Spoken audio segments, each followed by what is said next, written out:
et fi réew mi toll tembe gaañi ñu ngi dund ba léegi ci ndox mi. oui Mohamed lii nag de la olof di wax ne moom weddi gis. boo déedéet dañ ciy dund baaraam kay. boo toogee ci télé rajo yi.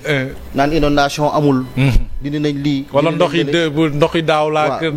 daawaati géej mais lii moom daf ne këtt na jon. et yaakaar naa ne ñun sénégalais yi ñëpp ko gisandoo. may masawu coono aussi waa Touba ndax daanaka 15000 familles. la général wax ak femme yi nga xamante ne mënatuñu génn nekk daanaka prison à ciel ouvert. nga gis soxna yi bu ñuy togg sax dañuy teg la ay bant pour ñu dem ci boutique mu nekk ay jafe-jafe yu métti ak ay conditions yu dramatique yi nga xamante ne tey moom la ñuy dund mais suñ fàttalikoo dara li nga xam ne dara weesuwul dara parce que sànq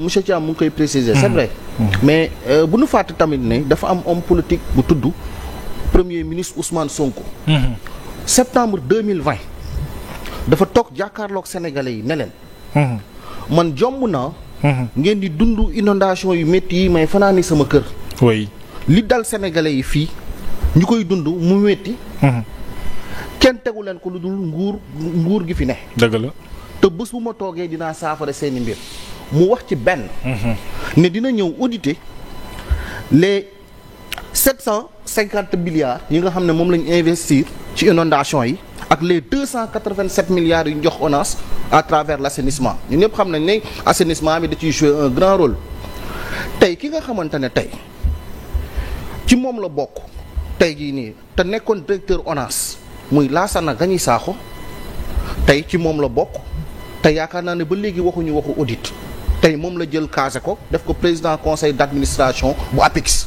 kon donc bu ñuy wax tey problème mu transparence man ça me pose problème man damay jàpp ne ñi seen propre intérêt moo leen tax a jóg ndax sénégalais yi berne leen def fi fu populisme gëmloo leen li nga xamante ne tey nekkul ba ndax leen ba jël nguur gi toog taxaw nag nekk si li nga xamante ne seen i bëgg-bëgg lañ premier ministre dem na fi tey sànq femme mu ngi waxu ngiraaneen premier ministre doon na inauguré benn ay infrastructure plus de 72 mètres cubes d'eau ba mu fa toogee def na leen infrastructure yi may inauguré dina leen mën a jàppale non seulement dina leen mën a jàppale ci approvisionnement en eau mais dina leen mën a jàppale aussi ba nga xamante ne tey du ngeen am ay inondation moom la taxawoon foofu tey wax ko fa et que tey bu ñuy xool li mu wax ak li nga xamante ne tey moo jot a xew c'est pratiquement tout à fait le contraire c'est tout à fait le contraire dañu jàpp ne tey Mouhamed ñii li leen fi tax a jóg du ay indi ay solution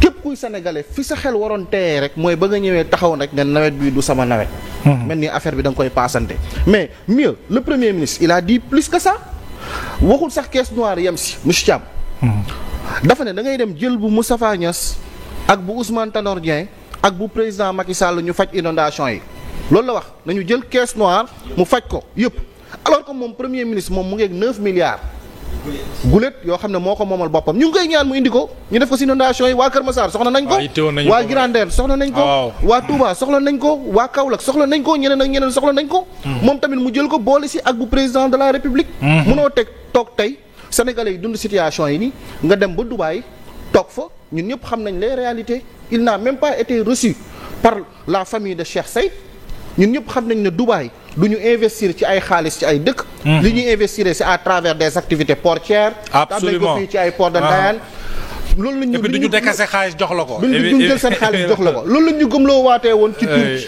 alors que c'est la même chose dafa nekk donc di yàq xaalis di wër Sénégal di wër àdduna bi su demee taxaw toog tuuti pare dem def show on n'a pas besoin de ça sénégalais li ñu dund dafa métti père de famille mënatuñ joindre les deux bouts les situations sont difficiles la vie est devenue de plus en plus chère nit ku nekk li nga doon mën daaw mënatoo ko ren nit ku nekk tey da ngay xool li nga doon jënd daaw dafa dem ba dafa yokk mënoo toog nag tey nit ñi joxoo leen solution dafa joxoo leen ay proposition joxoo leen ay illustration yu leer nga boole si tamit ne dëkk bi ku wax nga jàpp ko tëj loolu mënul nekk très bien vraiment très bien et je le dis et je le répète su fekkente ne ñii la sénégalais yi di xaar pour les inondations inchallah ñu ngi fi waat mais ils sont des incapables ils ne vont pas nous proposer des solutions très bien là ça c'est clair c'est ça alors Bachir sa réaction ci li ñu gisagum il nous reste sunu benn reporter à Thiaroye xam naa dañ ko jël léegi mais ñu bàyyi la nga commentaire image yi nga gis léegi mu mel ni ko Babacar waxee léegi Justin lu ne fàng kenn du ko jeex. waaw xanaa di masawu waa xëdd woote ndogu jubilé. waaw luy loolu. xëdd woote ndogu jubilé. amoon na fi de Bachir di leen masawu di leen masawu bu baax a baax ndaxte dañuy woote présidentielle 2024. ñoom ñoo doon wax ñun dañuy xëdd woote ndogu jubilé. dëgg la. te nag ña xëddoon woote ndogu jubilé mérité wu ñu dëkk ci biir ndox. ñoo xëy inondé. te ñañu wooteel ñoo leen seetaan. ça c'est vrai aussi. kon nag moo tax dañ leen di masawu leen ci bu baax a baax ci loolu. te it di wax ni situation bi fu mu toll nii l'urgence c'est enlever les eaux. waaye nag xam nga dañ fi woote conseil interministériel sur les inondations au mois de mai bu passé. defe naa ci la premier ministre waxee woon ministre de l'assainissement yaa ne woon nawet bu daaw bi du sa nawet j'espère que nawet bi sa nawet la. waxoon nañ ay mesures yu ñu defoon yu ñu fa annoncé woon léegi la question est-ce que les mesures annoncées ont été effectivement exécutées parce que il faut poser les questions. Si tel est le cas kan mooy autorité bu ñu mën a permettre ñu am un suivi des mesures bu si nekk à quel niveau d'exécution la am. parce que loolu moo tax dans les organisations monsieur Thiam xam na li may wax. on crée des cellules suivi évaluation. pour ñu xam lii lañ ñu waxante woon à telle date lii lañ fekk. donc tey jii nii yu ngi ñu woon Kër Massar won ñu Touba mu doon lu métti boo ñu wonee feneen mu doon leneen. la question l'une des mesures qui avait été annoncée le démarrage du curage des bassins. mais le curage des bassins doo ko wax te fàttaliku woo Cheikh Dieng.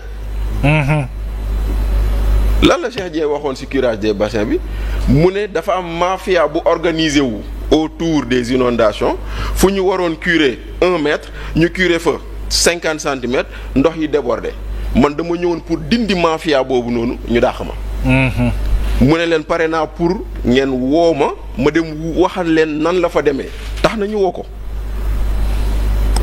fii la ñu fekk di. c'est dommage. kenn woowu ko de. te pourtant il a annoncé en conférence de presse. kon chaque fois qu'il y a des inondations yu mel nii man sama xel day dem si lu Cheikh Dieng waxoon. oui. naan est-ce que du Cheikh Dieng lu mu ñu waxoon daaw lañ nekk di dundaat nii. on peut se poser légitimement cette question. te waxoon na ni ba mu demee Touba. bañ koy dax. situation bi li ma gis Touba si ça continue. waaw li ñu dundoon daaw lu raw loolu la ñuy dund. et l'histoire lui a donné raison. et l'histoire semble lui donner raison. oui. kon nag mu ngi noonu. moo tax nag da ngay poser wu question yooyu noonu. mu des nag loo xam ne lii nag dañ ci war a bàyyi xel. ndaxte monsieur Dieng mu ngi koy wax léegi. Actuellement, le niveau du fleuve Sénégal commence à être dans une situation critique. loolu tam dañ ko bàyyi xel ndaxte tey jii nii au 11 septembre à la station de Podor le niveau est à 4,93 m. Alors que l'année passée à la même période c'était à 4,65 m. mi ngi yéeg. et nee nañu le niveau d'alerte alerte rouge c'est 5 mètres maanaam il reste 7 centimètres d'eau pour arriver à l'alerte rouge sur Podor.